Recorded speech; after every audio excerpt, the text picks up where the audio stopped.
பிரான்சுக்கு அடுத்தபடியாக ஜெர்மனியில் சுற்றுப்பயணம் மேற்கொண்டு வரும் பிரதமர் நரேந்திர மோடி பெர்லினில் இந்திய வம்சாவளியினர் வரவேற்பு அளித்தனர். அந்நிகழ்ச்சியில் பேசிய மோடி ஜெர்மன் ரேடியோவில் பல்லாண்டுகளுக்கு முன்பு சமஸ்கிருத செய்தி இடம்பெற்றதை சுட்டிக்காட்டினார். ஆனால் இந்தியாவின் மதச்சார்பற்ற தன்மைக்கு ஆபத்து ஏற்படும் என்பதால் இந்தியாவில் சமஸ்கிருத செய்தி இல்லை என்று கூறிய மோடி, ஒரு மொழியால் இந்தியாவின் மதச்சார்பற்ற தன்மை குலைந்து போகாது எனவும் இந்தியாவின் மதச்சார்பின்மை கொள்கை அந்த அளவுக்கு வலுவற்றது இல்லை எனவும் திட்டவட்டமாக கூறினார். அண்மையில் மத்திய அரசின் கேந்திரிய வித்யாலயா பள்ளிகளில் மூன்றாவது மொழியாக இருந்த ஜெர்மன் மொழிக்கு பதிலாக சமஸ்கிருத மொழி கொண்டு வரப்பட்டது.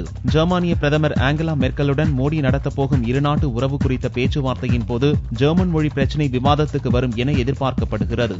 நேதாஜி சுபாஷ் சந்திரபோஸ் தொடர்பான ஆவணங்களை வெளியிட வேண்டும் என்று அவரது பேரன் சூரியபோஸ் பிரதமர் மோடியிடம் வலியுறுத்தியுள்ளார். 1948 ஆண்டு முதல் 1968 ஆண்டு வரையில் அப்போது இந்தியாவில் ஆட்சியில் இருந்த காங்கிரஸ் கட்சி சுதந்திர போராட்ட தலைவர் சுபாஷ் சந்திரபோஸின் குடும்பத்தினரை வேவு பார்த்ததாக குற்றச்சாட்டு எழுந்துள்ளது. சுபாஷ் சந்திரபோஸ் பிரதமர் பதவிக்கு போட்டியாக வந்துவிடக்கூடும் என்ற அச்சத்தில் அப்போதைய பிரதமர் நேரு சுபாஷ் சந்திரபோஸின் குடும்பத்தாரை வேவு பார்க்க உளவுத்துறைக்கு உத்தரவிட்டதாக குற்றம் சாட்டப்படுகிறது. இந்நிலையில் ஜெர்மனியில் சுற்றுப்பயணம் மேற்கொண்டுள்ள பிரதமர் நரேந்திர மோடியை தலைநகர் பெர்லினில் சுபாஷ் சந்திரபோஸின் பேரன் சூரியபோஸ் சந்தித்தார். அப்போது சுபாஷ் சந்திரபோஸ் தொடர்பான அனைத்து ஆவண ஆதாரங்களையும் இந்திய அரசு வெளியிட வேண்டும் என பிரதமர் மோடியை வலியுறுத்தியதாக கூறினார். மும்பையில் மீண்டும் திடீர் தாக்குதல் நடத்த லஷ்கர் இ தொய்பா பயங்கரவாத அமைப்பினர் சதித்திட்டம் தீட்டி உள்ளதாக உளவுத்துறையினர் எச்சரித்துள்ளனர். இது தொடர்பாக மும்பையில் சிவப்பு எச்சரிக்கை பிறப்பிக்கப்பட்டுள்ளது. ஹோட்டல்கள், ரயில்வே நிலையங்களில் திடீர் தாக்குதல்களை நடத்த பயங்கரவாதிகள் திட்டமிட்டுள்ளதாக உளவுத்துறையினர் எச்சரித்திருப்பதை தொடர்ந்து மும்பையில் உள்ள முக்கிய நட்சத்திர ஹோட்டல்கள், பொதுமக்கள் கூடும் இடங்களில் பாதுகாப்பு பலப்படுத்தப்பட்டுள்ளது. கடந்த 2008 ஆண்டு மும்பையில் லஷ்கர் இ தொய்பா பயங்கரவாதிகள் நடத்திய தாக்குதலில் 300க்கும் மேற்பட்டோர் கொல்லப்பட்டனர். இதற்கு மூளையாக இருந்து செயல்பட்ட லக்வியை பாகிஸ்தான் நீதிமன்றம் விடுவித்துள்ளது. சிறையில் இருந்து வெளியேறிய லக்வி தற்போது எங்கிருக்கிறான் என்பது ரகசியமாக நீடிக்கிறது. லக்வி விடுவிக்கப்பட்டுள்ள நிலையில் மீண்டும் மும்பையில் தாக்குதல் நடத்துவதற்கு அவனது லஷ்கர் இ தொய்பா பயங்கரவாதிகள் சதித்திட்டம் தீட்டி வருவது பல்வேறு தொலைபேசி உரையாடல்களை இடைமறித்து கேட்டபோது தெரியவந்துள்ளதாக கூறப்படுகிறது. லஷ்கர் இ தொய்பாவின் முக்கிய தலைவர்களில் ஒருவரான லக்வி விடுதலையை எதிர்த்து பாகிஸ்தானின் பஞ்சாப் மாகாண அரசு அந்நாட்டு உச்சநீதிமன்றத்தில் மேல்முறையீடு செய்துள்ளது. 166 பேரை பலிவாங்கிய மும்பை தாக்குதல் வழக்கு தொடர்பாக பாகிஸ்தான் பயங்கரவாத தடுப்பு பிரிவு போலீசாரால் 2009 ஆண்டில் லக்வி கைது செய்யப்பட்டார். லக்வியை தடுப்பு காவலில் வைக்கும் உத்தரவு சட்டவிரோதம் என்று கூறி அவரை விடுதலை செய்ய இஸ்லாமாபாத் உயர்நீதிமன்றம் உத்தரவிட்டது. இதையடுத்து கடந்த சனிக்கிழமை லக்வி விடுதலை செய்யப்பட்டார். லக்வியை மீண்டும் தடுப்பு காவலின் கீழ் சிறையில் அடைக்க உத்தரவிட வேண்டும் என பஞ்சாப் மாகாண அரசு தாக்கல் செய்துள்ள மனுவில் கோரப்பட்டுள்ளது. தமிழக அரசுடன் நடத்திய பேச்சுவார்த்தையில் அதிருப்தி தெரிவித்து எதிர்க்கட்சிகளைச் சேர்ந்த தொழிற்சங்கங்கள் சார்பில் அழைப்பு விடுக்கப்பட்டு ஒருநாள் அடையாள வேலைநிறுத்த போராட்டத்தால் தமிழகம் முழுவதும் பேருந்து போக்குவரத்து பாதிக்கப்பட்டது. போக்குவரத்து தொழிற்சங்கங்களுடன் பேச்சு நடத்திய தமிழக அரசு 5.5% ஊதிய உயர்வை அறிவித்தது. அதிமுகவைச் சேர்ந்த அண்ணா தொழிற்சங்கங்கள் தவிர்த்து இதர எதிர்க்கட்சிகளின் சார்பு தொழிற்சங்கங்கள் இந்த உடன்பாட்டை ஏற்கவில்லை. இதையடுத்து தங்களின் எதிர்ப்பை தெரிவிக்கும் வகையில் செவ்வாயன்று ஒருநாள் அடையாள வேலைநிறுத்தம் நடத்த திங்களன்று மாலையில் நடந்த ஆலோசனைக் கூட்டத்தில் முடிவு அறிவிக்கப்பட்டது. இதனால் செவ்வாயன்று மாநிலத்தின் பல்வேறு பகுதிகளிலும் அரசு பேருந்து சேவைகள் பாதிக்கப்பட்டன. ஆனால் தமிழ் புத்தாண்டு தினத்தை ஒட்டி அரசு விடுமுறை நாள் என்பதால் பெருமளவு பாதிப்பு ஏற்படவில்லை. அதே நேரம் புத்தாண்டை ஒட்டி வழிபாட்டு தலங்களுக்கு குடும்பத்தினர் பேருந்து வசதியின்றி பல இடங்களில் தவிக்க நேரிட்டது. தமிழ் புத்தாண்டை ஒட்டி கோவில்களில் சிறப்பு வழிபாடுகள் நடைபெற்றன. தமிழ் புத்தாண்டான மன்மத ஆண்டு துவங்குவதை ஒட்டி செவ்வாயன்று தமிழகத்தின் பல்வேறு கோவில்களிலும் சிறப்பு வழிபாடுகள் நடந்தன. கோவில்களுக்கு குடும்பத்தோடு சென்று பலரும் வழிபட்டனர். சென்னையில் வடபழனி முருகன் கோவில், கபாலீஸ்வரர் கோவில், புதுச்சேரியில் பழமை வாய்ந்த மணக்குள விநாயகர், வேதபுரீஸ்வரர், வரதராஜ பெருமாள், பஞ்சவடி ஆஞ்சநேயர் உள்ளிட்ட கோவில்களில் சிறப்பு வழிபாடுகளில் ஏராளமான பக்தர்கள் கலந்து கொண்டனர். பல்வேறு கோவில்களிலும் அதிகாலை முதல் சிறப்பு பூஜைகள் நடந்தன.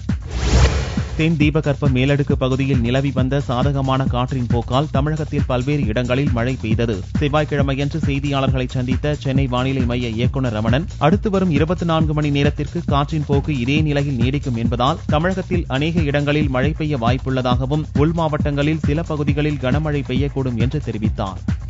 வாரம் 24 மணி நேரத்தை பொறுத்தவரை மேலடுக்குகளில் காற்றின் போக்கு சாதகமாக இருப்பதன் காரணத்தினாலே தமிழகம் மற்றும் புதுச்சேரியில் அநேக இடங்களில் நாம் மழை எதிர்பார்க்கலாம்.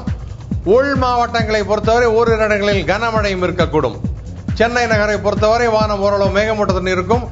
நகரின் சில பகுதியில் மழை வருவதற்கான ஒரு வாய்ப்பு உண்டு. தேனி மற்றும் அதன் சுற்றுப்பகுதியில் பெய்துள்ள கோடை மழை விவசாயிகளை மகிழ்ச்சியடைய செய்துள்ளது. தேனி மாவட்டம் முழுவதும் தேனி, போடி, ஆண்டிப்பட்டி, பெரியகுளம் மற்றும் கம்பம் உள்ளிட்ட பகுதிகளில் 2 மணி நேரத்துக்கும் அதிகமாக கனமழை கொட்டி தீர்த்தது. வராது வந்த கோடை மழையால் தேனி மாவட்ட விவசாயிகள் மற்றும் பொதுமக்கள் மிகுந்த மகிழ்ச்சி அடைந்துள்ளனர். இதேபோல கோவை மாவட்டத்திலும் கோடை மழையால் வெப்பம் தணிந்து மக்கள் மகிழ்ச்சி அடைந்துள்ளனர். பலத்த இடி, மின்னலுடன் 2 மணி நேரம் நீடித்த திடீர் மழையால் கோடை வெப்பம் தணிந்துள்ளதாக மக்கள் மகிழ்ச்சி தெரிவித்தனர்.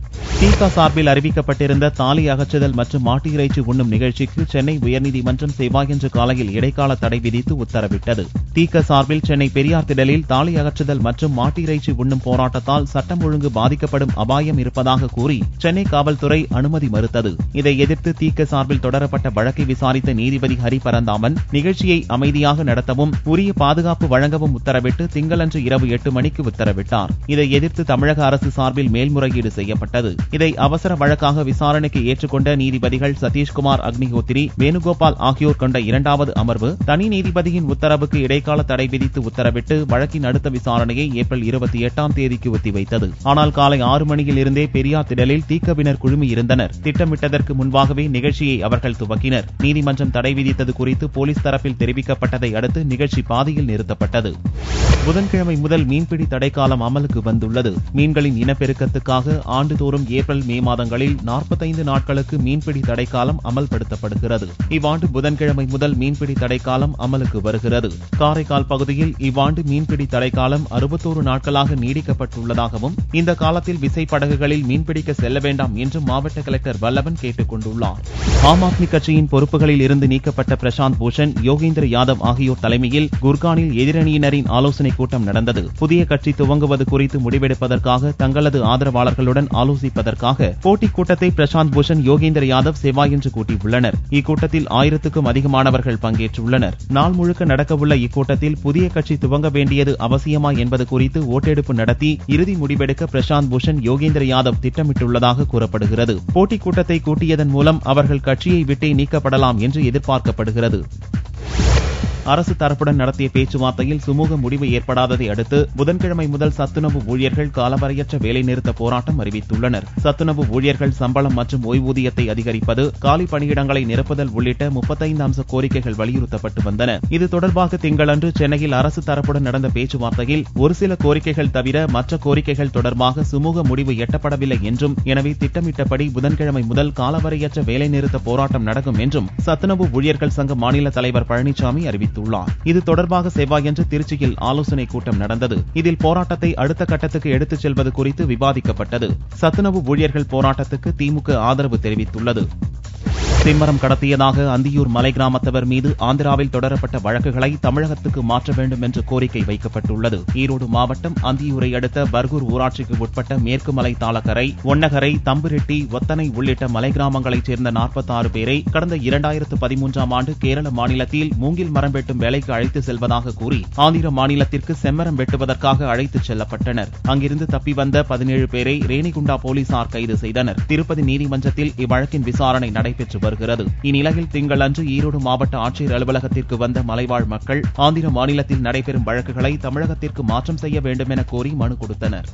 நாகையில் 2 கிராமங்களைச் சேர்ந்த மீனவர்கள் இடையே ஏற்பட்ட மோதலால் பதட்டம் ஏற்பட்டுள்ளது. நாகை மாவட்டம் சீர்காழியை அடுத்த வானகிரி, தரங்கம்பாடி மீனவர்களிடையே மீன்பிடிக்கும் போது ஏற்கனவே தகராறு ஏற்பட்டது. இதையடுத்து ஜெகதாப்பட்டினத்தில் உள்ள கூட்டமைப்பின் பரிந்துரைப்படி நாகை மாவட்டத்தின் தலைமை மீனவ கிராமமான அக்கரைப்பேட்டை பஞ்சாயத்தார் வானகிரி கிராமத்தை ஒதுக்கி வைத்தனர். இதையடுத்து வானகிரி கிராம மீனவர்கள் மடத்துக்குப்பம் கிராம பஞ்சாயத்தில் முறையிட்டனர். தொடர்ந்து பஞ்சாயத்து கூடி பேசி வானகிரி மீதான கட்டுப்பாடு 16 கிராமங்களில் விலக்கிக் கொள்ளப்பட்டது. இந்நிலையில் வானகிரியைச் சேர்ந்த மீனவர்கள் தாங்கள் பிடித்து வந்த மீனை விற்பனை செய்ய நாகை துறைமுகத்துக்கு கொண்டு வந்தனர். அங்கு அக்கரைப்பேட்டை மீனவர்களுடன் மோதல் ஏற்பட்டது. இந்த மோதலில் காயமடைந்த வானகிரி மீனவர்களை பார்ப்பதற்காக வானகிரி கிராம பஞ்சாயத்தார் 12 பேர் வந்தபோது அவர்கள் மீதும் தாக்குதல் நடத்தப்பட்டது. தாக்குதலில் காயமடைந்தவர்கள் மருத்துவமனையில் அனுமதிக்கப்பட்டுள்ளனர். இச்சம்பவம் நாகை மாவட்ட மீனவர்கள் மத்தியில் பதட்டம் ஏற்பட்டுள்ளது. புதுச்சேரியில் பில்லர் சேதமடைந்த அடுக்குமாடி குடியிருப்பை அதை கட்டிய நிறுவனமே வரும் 23ஆம் தேதிக்குள் இடிக்க வேண்டும் என சென்னை உயர்நீதிமன்றம் கெடு விதித்துள்ளது. புதுச்சேரி லாஸ்பேட்டையில் தனியார் கட்டுமான நிறுவனம் கட்டிய அடுக்குமாடி குடியிருப்பின் 2 பில்லர்கள் சேதமடைந்தன. இதனால் பாதுகாப்பு கருதி நகர அமைப்பு குழுமம் சார்பில் கடந்த 6ஆம் தேதி கட்டடத்தை இடிக்கும் பணி துவக்கப்பட்டது. இந்நிலையில் கட்டட உரிமையாளர் சார்பில் தொடரப்பட்ட வழக்கில் கட்டடத்தை இடிக்க இடைக்கால தடை விதிக்கப்பட்டது. இந்நிலையில் இவ்வழக்கு மீண்டும் விசாரணைக்கு வந்தபோது புதுச்சேரி நகர அமைப்பு குழுமம் சார்பில் அறிக்கை தாக்கல் செய்யப்பட்டது. இதையடுத்து நகர அமைப்பு குழும அதிகாரிகள் முன்னிலையில் சம்பந்தப்பட்ட கட்டடத்தை அதன் கட்டுமான நிறுவனமே வரும் 23ஆம் தேதிக்குள் இடித்து முடிக்க வேண்டும் என்ற நீதிபதிகள் அக்னிஹோத்ரி, வேணுகோபால் அடங்கிய அமர்வு உத்தரவிட்டது. இது தொடர்பான அறிக்கையை 23ஆம் தேதி தாக்கல் செய்யவும் உத்தரவிட்டு வழக்கு விசாரணை ஒத்திவைக்கப்பட்டது. குத்தாலத்தில் போலீஸ் எஸ்ஐ போல் நடித்த வாலிபரை போலீசார் கைது செய்துள்ளனர். சின்ன காஞ்சிபுரத்தைச் சேர்ந்த ஓய்வு பெற்ற சப் இன்ஸ்பெக்டர் அப்துல் மஜீத் மகன் ரஹமத்துல்லா என்பவர் குத்தாலம் விளாவடி காலனிக்கு போலீஸ் உடையில் வந்து செல்வது வழக்கம். அதே பகுதியைச் சேர்ந்த சம்பந்தம் என்பவருக்கும் ரஹமத்துல்லாவுக்கும் இடையில் தகராறு ஏற்பட்டுள்ளது. இது தொடர்பாக குத்தாலம் போலீசார் விசாரணை நடத்திய போது ரஹமத்துல்லா போலீஸ் எஸ்ஐ போல நடித்து பல இடங்களில் மோசடியில் ஈடுபட்டது தெரியவந்தது. இதையடுத்து அவரை கைது செய்த குத்தாலம் போலீசார் மயிலாடுதுறை நீதிமன்றத்தில் ஆஜர்படுத்தி சிறையில் அடைத்தனர். சக்தி கோவில்களில் பிரசித்தி பெற்ற ஸ்தலமாக உள்ள சமயபுரம் மாரியம்மன் கோவிலில் சித்திரை தேர் திருவிழா கடந்த 5ஆம் தேதி கொடியேற்றத்துடன் துவங்கியது. 10ஆம் நாளான செவ்வாயன்று காலை சிறப்பு அலங்காரத்தில் மூலஸ்தானத்தில் இருந்து புறப்பட்ட அம்மன் தேரடி மண்டபத்தில் சிறப்பு அர்ச்சனைக்கு பின் தேரில் எழுந்தருளினார். ஓம் சக்தி பராசக்தி என்ற கோஷத்துடன் பக்தர்கள் தேரின் வடம் பிடித்து இழுத்தனர். ஏராளமான பக்தர்கள் பால்குடம், தண்ணீர் குடம் எடுத்தும் அலகு குத்தியும் நேர்த்திக்கடன் செலுத்தினர். வரும் 17ஆம் தேதி தெப்ப திருவிழா நடக்க உள்ளது. இதேபோல திருச்சி உறையூர் வெக்காளியம்மன் கோவிலில் செவ்வாயன்று தேர் திருவிழா நடந்தது. கோவிலை சுற்றியுள்ள வீடுகளில் வலம் வந்த தேரோட்டத்தில் கலந்து கொண்ட ஆயிரக்கணக்கான பக்தர்கள் தீச்சட்டி ஏந்தியும் அலகு குத்தியும் காளி வேடமணிந்தும் நேர்த்திக்கடன் செலுத்தினர்.